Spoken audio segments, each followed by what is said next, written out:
Hello everyone, hello hello hello सभी लोगों को।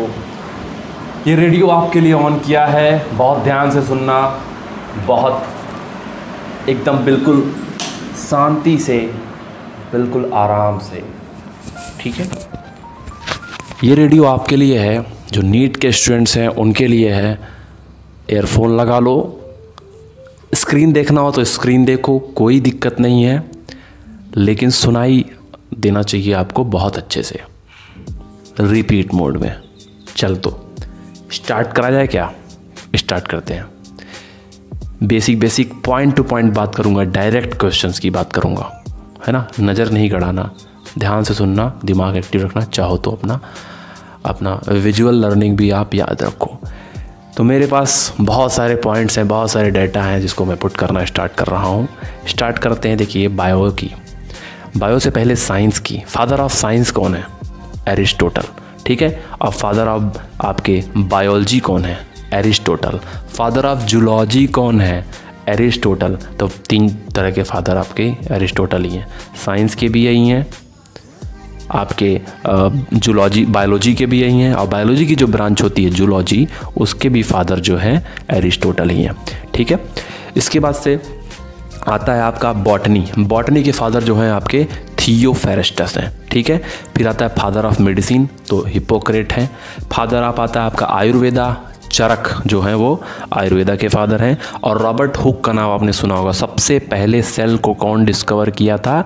Robert Hooke. यही सब पॉइंट आपके दिमाग में नाचनी चाहिए, गाना यही गाना होना होगा, यही सारा गाना आपके दिमाग में चलना चाहिए। सेल की डिस्कवरी सबसे पहले नॉन लिविंग सेल में किसने किया था? रॉबर्ट हुक ने किया था। इसलिए रॉबर्ट हुक को हम लोग कहते हैं फादर ऑफ साइटोलॉजी, ठीक है। बहुत छोटा सा क्लिप बना रहा हूँ, बट इसको रिपीट मोड में सुनना, बहुत फ़ायदा करेगा, कसम से बूम कर देगा आपको। साइटोलॉजी। फादर ऑफ जो है यहाँ पे जेनेटिक्स उसको कहते हैं हम लोग, मेंडल को कहते हैं। फादर ऑफ मॉडर्न जेनेटिक्स कौन है? बेटसन है। अच्छा, वो जो ड्रोसोफिला मेलेनोगैस्टर पे जिन्होंने एक्सपेरिमेंट किया था, उनका नाम था क्या था? टी.एच. मॉर्गन। चूँकि एक्सपेरिमेंट किया था, इसीलिए टी.एच. मॉर्गन को हम लोग कहते हैं फादर ऑफ एक्सपेरिमेंटल जेनेटिक्स, ठीक है। याद रखना इस बात को। फिर आता है आपका बायोटेक्नोलॉजी, जिसमें 2 प्रिंसिपल यूज़ होते हैं, केमिकल इंजीनियरिंग और genetic engineering. Father of genetic engineering जो है वो कौन है? पॉल बर्ग हैं। कौन है?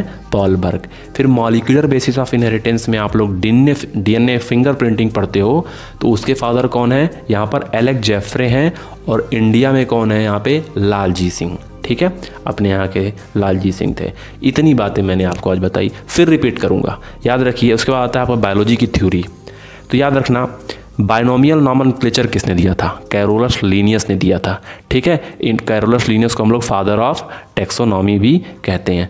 लेकिन लेकिन लेकिन लेकिन लेकिन लेकिन फादर ऑफ टैक्सोनॉमी तो कहते हैं, बट टैक्सोनॉमी टर्म जो है वो दिया था, 1 मिनट,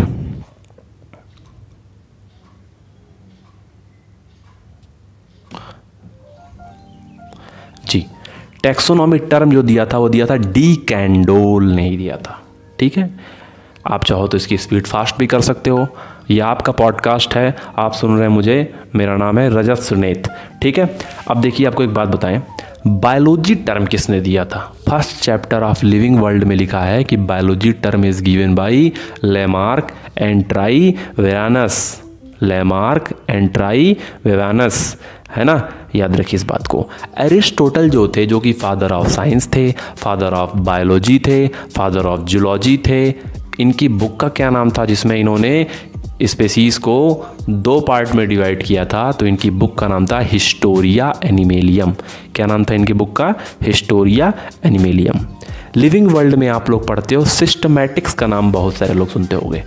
सिस्टमैटिक्स होता क्या है? सिस्टमैटिक्स में हम लोग क्या डालते हैं? इसमें आइडेंटिफिकेशन करते हैं उसकी, टैक्सोनॉमी उसकी करते हैं, क्लासिफिकेशन करते हैं, उसका नाम रखते हैं। नाम रखने वाली 2 संस्थाएं याद है कि नहीं?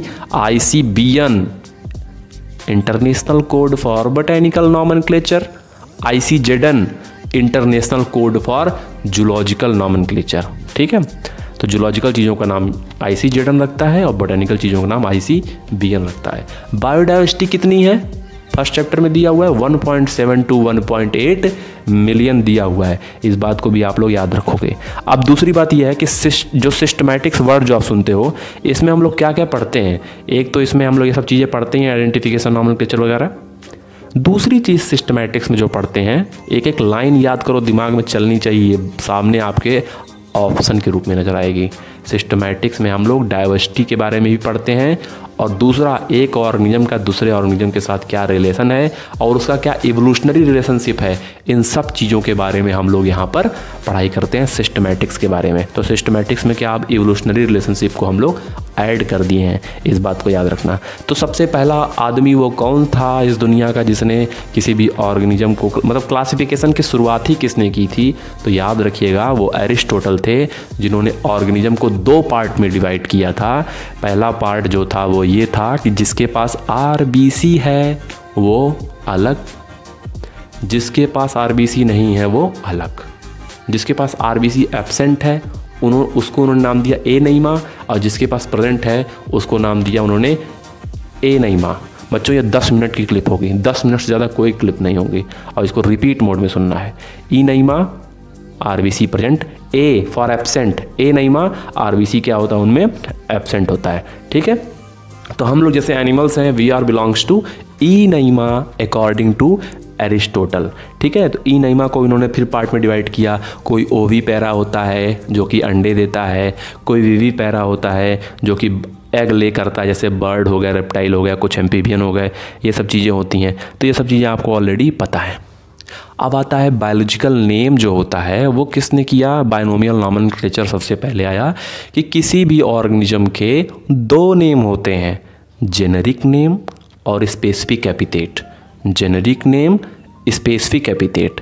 तो जेनेरिक नेम जो होता है वो पहले लिखा जाता है और स्पेसिफिक एपिथेट बाद में लिया जाता है। इसका दिया किसने था, वही अपने कैरोलस लीनियस ने दिया था। याद रखिए कैरोलस लीनियस ने दिया था, जो कि स्वीडन से बिलोंग करते हैं, स्वीडन देश के थे, बहुत पहले 1700 समथिंग 1733 समथिंग ये थे। उस वक्त उनकी डोमिनेंसी मानी जाती थी कि जो इनका सिस्टम था बहुत अच्छे से चल रहा था। 2 किंगडम सिस्टम भी दिया था, कैरोलस लीनियस ने ही दिया था। 2 किंगडम कैरोलस लीनियस ने ही दिया था। 3 किंगडम हैकल ने दिया था। 4 किंगडम कोपलैंड ने दिया था। 5 किंगडम विटेकर ने दिया था, ठीक है। इस 10 मिनट के ऑडियो में बहुत सारे क्वेश्चंस कवर करने वाला हूँ। याद रखिएगा कि बाइनोमियल नॉमेनक्लेचर जो है ये दिया था कैरोलस लीनियस ने, और उनकी जो मैगजीन थी उसका नाम था सिस्टेमा नेचुरेई, वहाँ से एक वर्ड निकल गया सिस्टेमा सिस्टमैटिक्स। उस बुक के थ्रू उन्होंने बाइनोमियल नॉमेनक्लेचर के बारे में कम्प्लीटली वहाँ पर बताया था, और बताया था कि जो पहला नाम होता है, जो जेनेरिक नेम होता है वो कैपिटल से लिखते हैं, और जो स्पेसीज का नेम होता है वो स्मॉल से लिखते हैं। थोड़ी थोड़ी बातें रोज करेंगे, तो बहुत ज़्यादा डिटेल में नहीं जाऊँगा, ठीक है। तो टैक्सोनॉमी वर्ड किसने दिया था, डी कैंडोल ने दिया था। ये सब चीज़ें आप अच्छी तरीके से जानते हो, ठीक है। अब हम लोग जानते हैं कि डिफाइनिंग फीचर और कैरेक्टरिस्टिक फीचर क्या होता है। तो डिफाइनिंग फीचर वो होता है जो कोई भी अपवाद ना हो उसमें।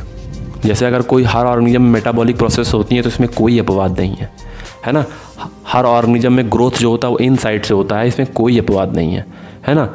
अगर सिर्फ ग्रोथ आएगा तो वो कैरेक्टरिस्टिक फीचर तो है बट डिफाइनिंग फीचर नहीं है, क्योंकि ग्रोथ जो होता है वो नॉन लिविंग ऑर्गेनिज्म का भी होता है, बट ग्रोथ जो है जो कि नॉन लिविंग का भी होता है। माउंटेन्स भी ग्रो करते हैं, रेत के टीले भी बनते हैं, पहाड़ भी बनते हैं, पर्वत। तो इस तरीके से हम लोग ग्रोथ को कैरेक्टरिस्टिक फीचर तो मान लेंगे बट डिफाइनिंग फीचर नहीं मानेंगे। तो डिफाइनिंग फीचर क्या होगा, मेटाबॉलिज्म, ग्रोथ फ्रॉम इनसाइड, है ना।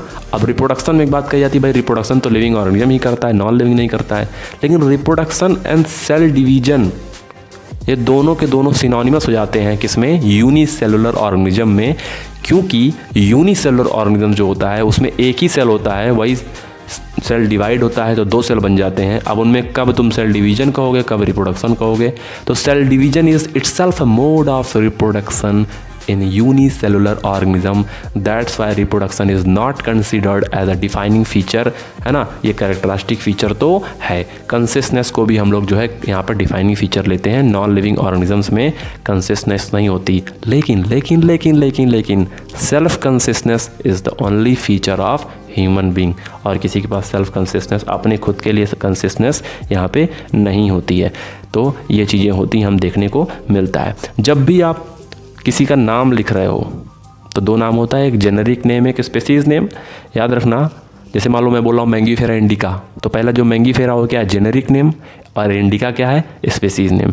याद रखना, इंडिका को कैसे लिखेंगे, स्मॉल लेटर से स्टार्ट करेंगे, और जेनरिक नेम को कैसे लिखेंगे, कैपिटल लेटर से। लगे रहना, बने रहना, फिर से ये रेडियो आएगा, है ना, बने रहना मेरे पॉडकास्ट पे। ये नीट का पॉडकास्ट है और 2021 को फतेह करना है। लगातार सुनना, बंद नहीं करना, अब भगाना नहीं। भगाओगे तो 4 नंबर के कितने क्वेश्चन मिस हो जाएंगे मुझे नहीं पता है। ठीक है, थैंक यू।